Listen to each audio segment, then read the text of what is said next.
Hey, so welcome back. We're back with episode 2 of our Healthy Relationship podcast, helping our people grow in their relationship. Last week, we talked about communication. This week, we want to talk about conflict. And I know that gets everybody's ears perked up.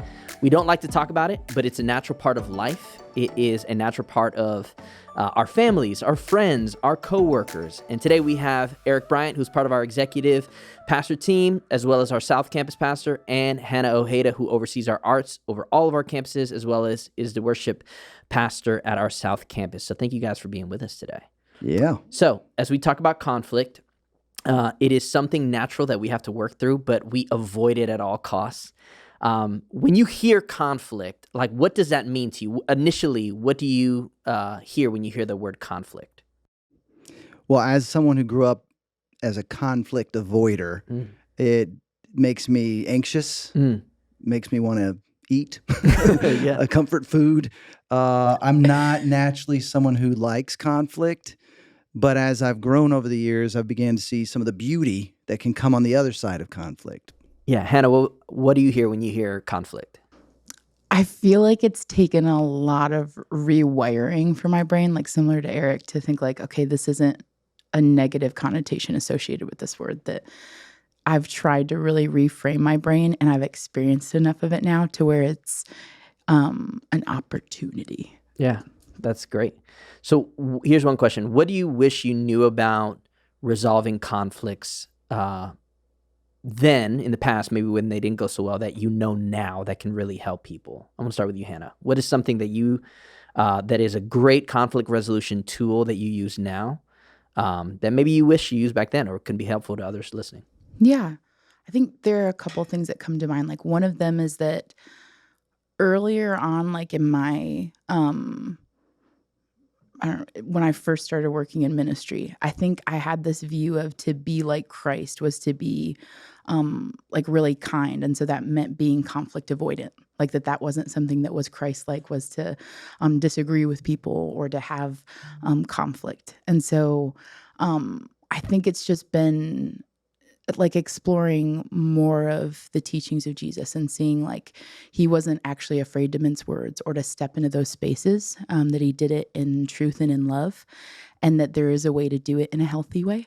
And then also I think a few years back, I remember there was a conflict that happened in my family around a holiday, and there was a phone call that was had between two people. And like I heard my mom say like, I know that we're going through a lot right now, but I want to acknowledge that the relationship is bigger than this problem that we're in right now, like than this thing that we're facing. And so I think that's also something I take in is like, just to like prep before with prayer and everything, but also to know like my relationship and this person, the equity I have with them is bigger than the current problem that we're in. And so it kind of gives you some perspective of like, oh yeah, this can be navigated. Yeah, instead of just running from it. Yeah, that's great. Eric, what's something you wish you knew about conflict that has helped you now? Yeah, I think similar to what Hannah said, kind of coming around to understanding that making things right is more important than being right. And I think that in every relationship, there's some people who are conflict avoidant. There are some that are conflict chasers. They want to get it resolved to make things better. And for me, one of the other things that's helped is always assuming the best in the other person. Sometimes the argument in our brain is far worse than what's actually happening in real life. By the time we sit down with that person in person, it's remarkable how much some of the thoughts that we had about them just dissipate. It was just imagined of what could go wrong, when in reality, it was unintended, it was not what they meant, or we've just created this whole scenario that wasn't even true. Yeah, that's so good. I think I'm one of those people. I'll go into the conversation and I think of all the arguments and the rebuttals and everything I'm going to say, and then I go in and I'm way too charged up and it goes nothing like that. Yeah. Here's one where I want to go into this. When it comes to conflict, so for people listening, obviously you guys are pastors on staff here at a church. Some people might be listening and think, well, this must just be the greatest place on the planet to work. It's Disney World, but Jesus, so it's even better, right? What are some conflicts that you've had even on staff that just kind of normalize conflict resolution? What have been some arguments, some conflicts that you've had to work through in a healthy way? And give us an example of one that did go well and maybe one that didn't go so well that you learned from.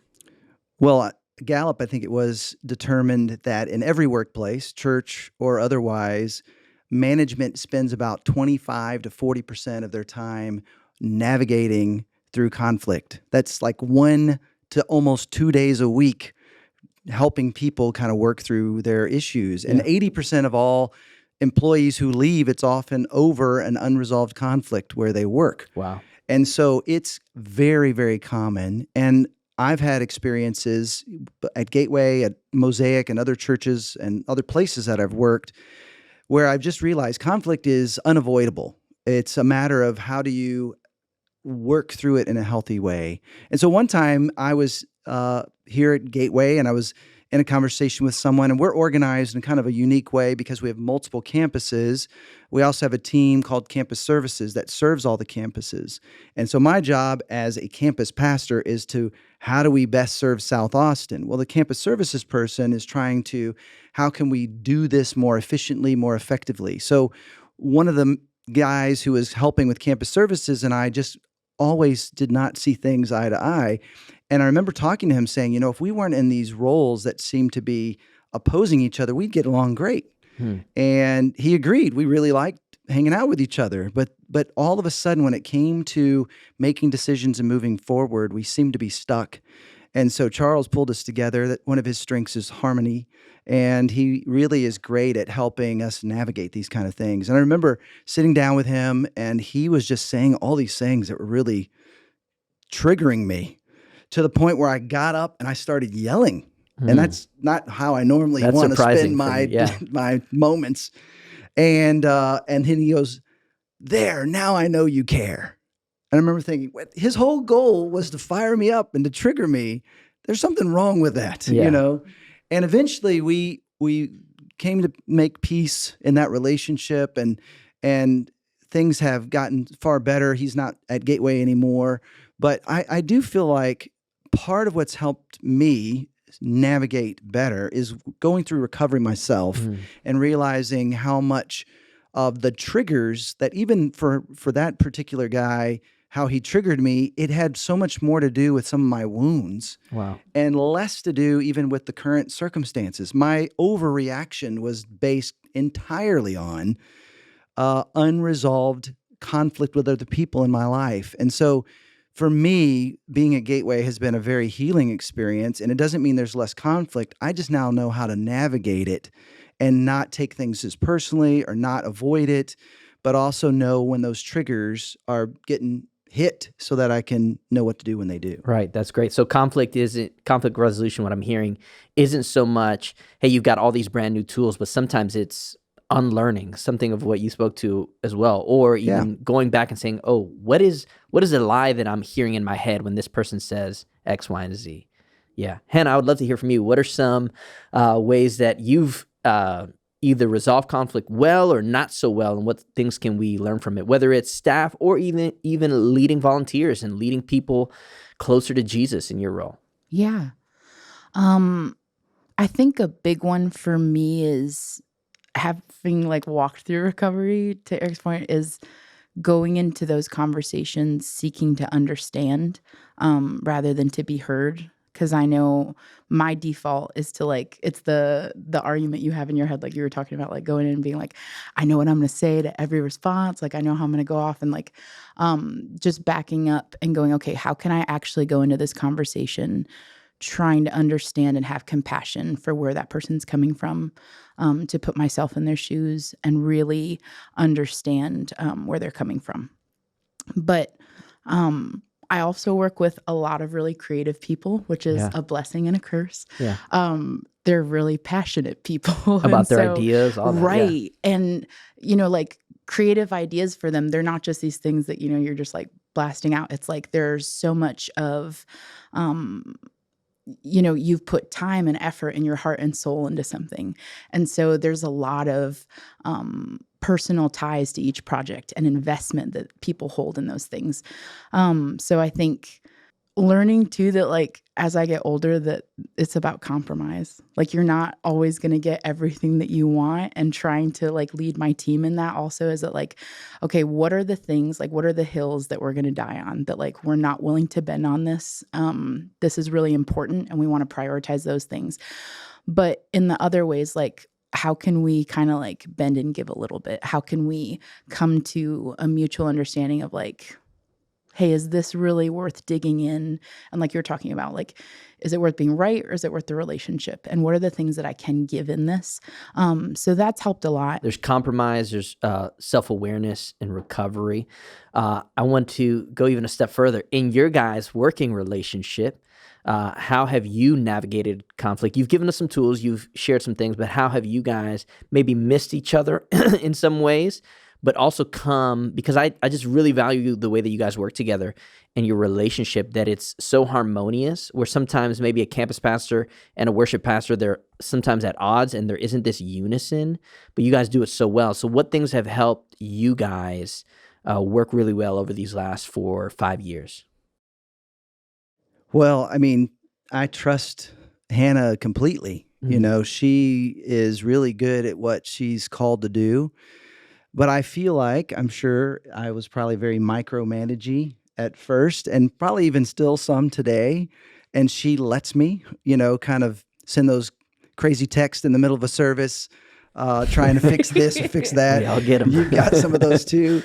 But I think that because she knows I trust her, that it doesn't come across as, telling her what to do because she doesn't know what she's doing. But I think there are things I might be able to see from my vantage point that she can't see, just like I rely on her to help me see things I do not see.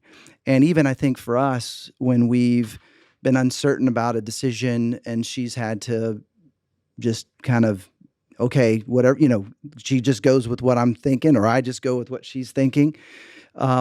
We also have enough of a friendship to say, well, I was wrong on that one. Thanks for trusting me and trying it with me, because I do think we've made enough decisions together to where she has a track record where I trust her, but I also feel like, she's made it clear she trusts me. So I like it. It's built on a trust, but we had to grow in that trust. Yeah. There's an equity there between you guys that is valuable. Hannah, what would you say to the effect of like, what has made your guys' relationship in a working relationship, strong, and how have you pushed past some of those micromanaging moments, or even seen the best in it when you're like, why am I getting this message right now? Yeah.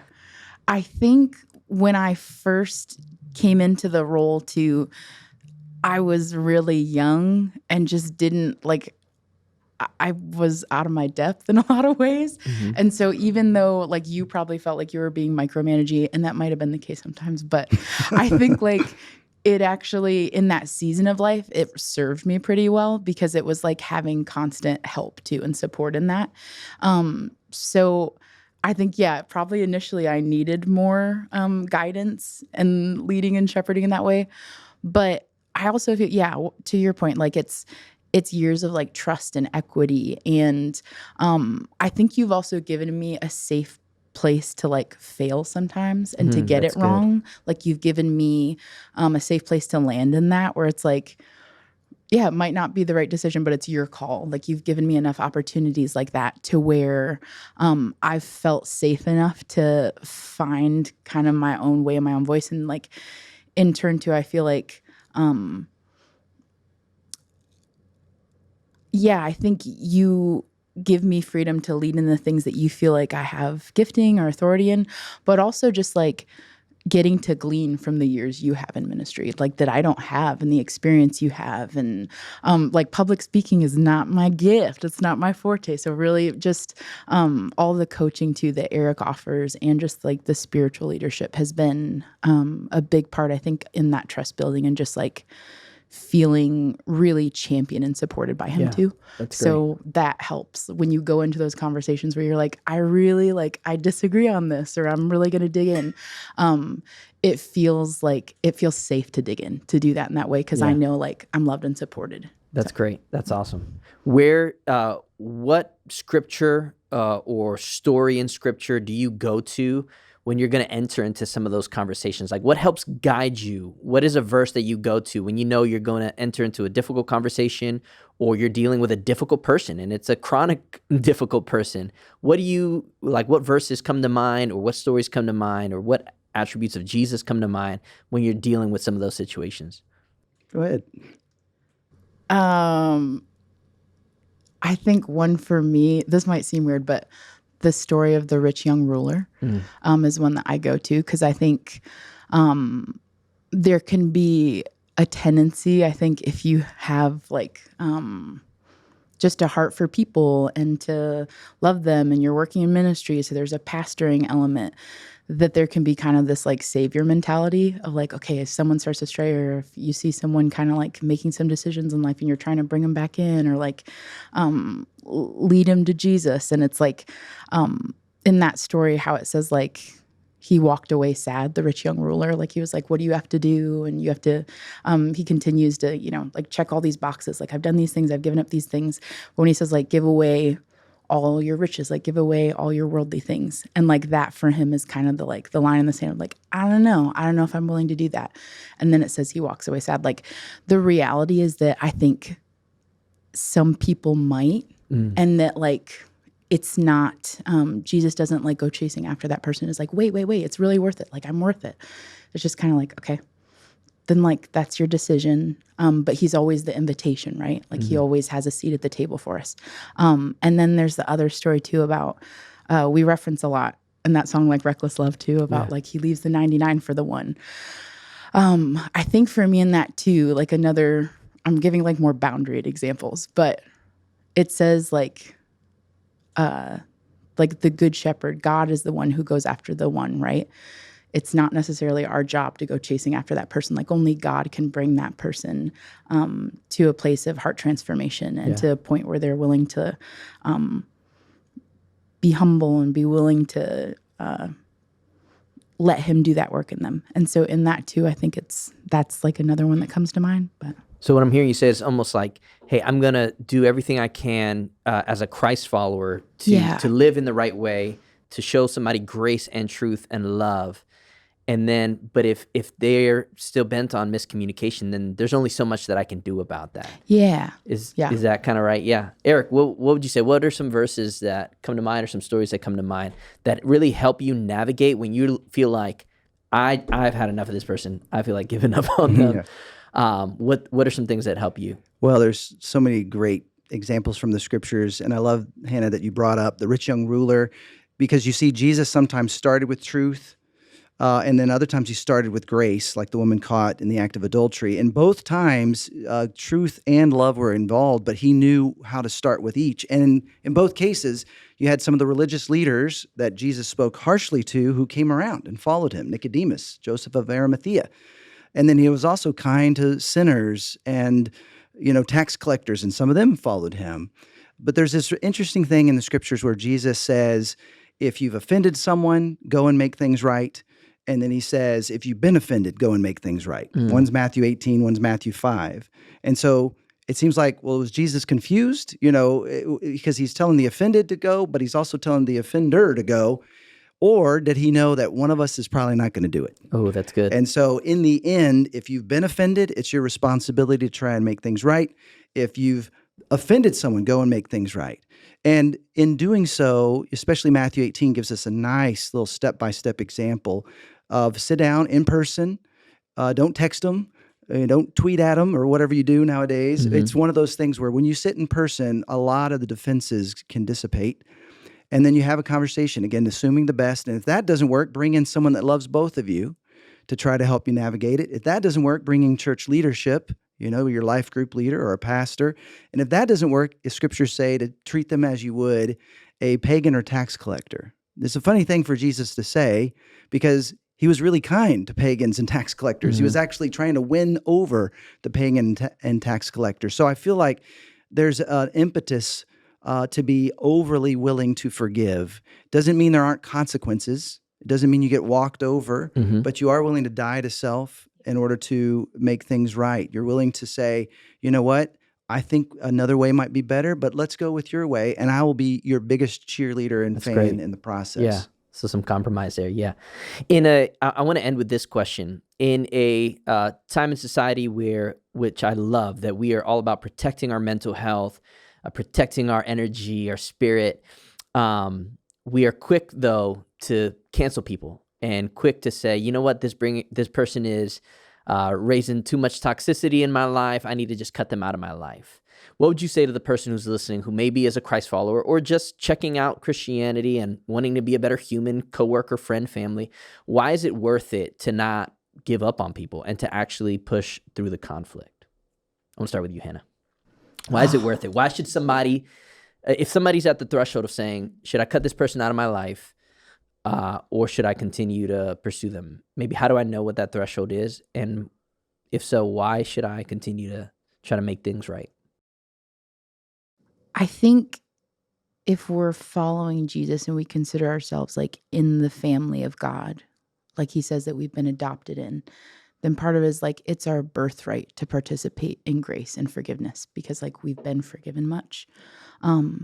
So there's that. I also think of the story too of when it's the Last Supper and Jesus washes the disciples' feet one by one, and like included in that group was Judas, and that like Jesus was fully aware that he was going to be betrayed by one of his closest friends, and he still like gets down on his hands and knees in the dirt and washes his feet. And it's like, if it ain't too good for Jesus, isn't that too good for me? Yeah. But yeah, I think it's the perfect example of just like him still going like as far as he can to love him well, even when he knows fully what's going to happen. Yeah, that's great. I love that. Thanks for sharing. When my daughter Trevi was in middle school, and middle school can be tough. Oh yeah. And for some reason, middle school girls can be tough on each other.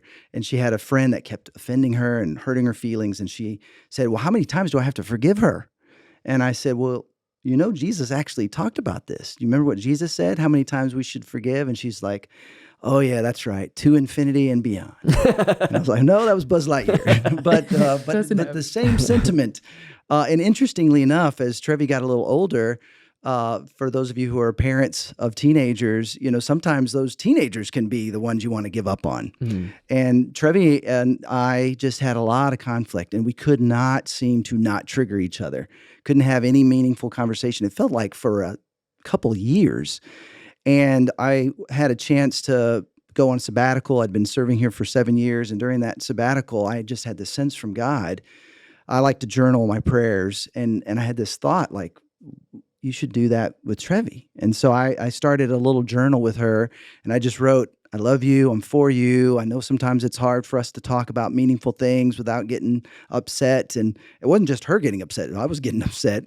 And so I slid it under her door and waited a couple of days, and then I got it back, and she had filled in a rant, and she was really angry about a whole bunch of stuff. And then I went on a walk and prayed and calmed down after reading it. And then I wrote her back, and we just started writing back and forth. And it was a really beautiful experience to see that change our dynamics. And it's interesting because, you know, at Gateway and at Mosaic, the previous church I was at, you know, there was this real sense of you can belong before you believe here. And we mean that. And it's a safe place to explore faith. But what's really beautiful about that, and I had somebody kind of point out, well, isn't that dangerous? If you're letting people belong before they believe, like what if they lead you astray? Or what about your children? And I said, well, that's a perfect example. We allow our children to belong before they believe. Mm-hmm. And so we should just treat everyone, kind of to what Hannah was saying, as like we want our children treated. Mm-hmm. You know, this person might be difficult, but there's someone else's son, there's someone else's daughter. Yeah. How would I want my son or daughter who might be acting goofy to be treated where they work or, you know, in their relationships? And so for me, I love that you quoted that, Hannah. Just, I have been forgiven much. People have believed in me before I believed in myself. So I want to offer that to everyone I can. And I almost want, you know, like that story of the rich young ruler, he walked away. You know, Jesus was right there for him, ready for him to follow him. But Jesus was headed in one direction and he walked the other direction. I want to give everyone the chance to keep coming with us. I'm going to be right here where I've always been. If someone wanders away, it is a beautiful thing when they wander back. But I want to create the space where they always know that they can come back. That's great. That's great. I think it feels like the theme of this talk was just not giving up on people so quickly, because Jesus didn't do that with us. Yeah. Right? He never burned bridges. He built them. That's good. And allowing people to walk across those bridges, or us walk across the other side and meet them where they're at. Thank you guys both for being a part of this. And we so appreciate you and the way that you guys show up. And we'll see you on future episodes. Thanks.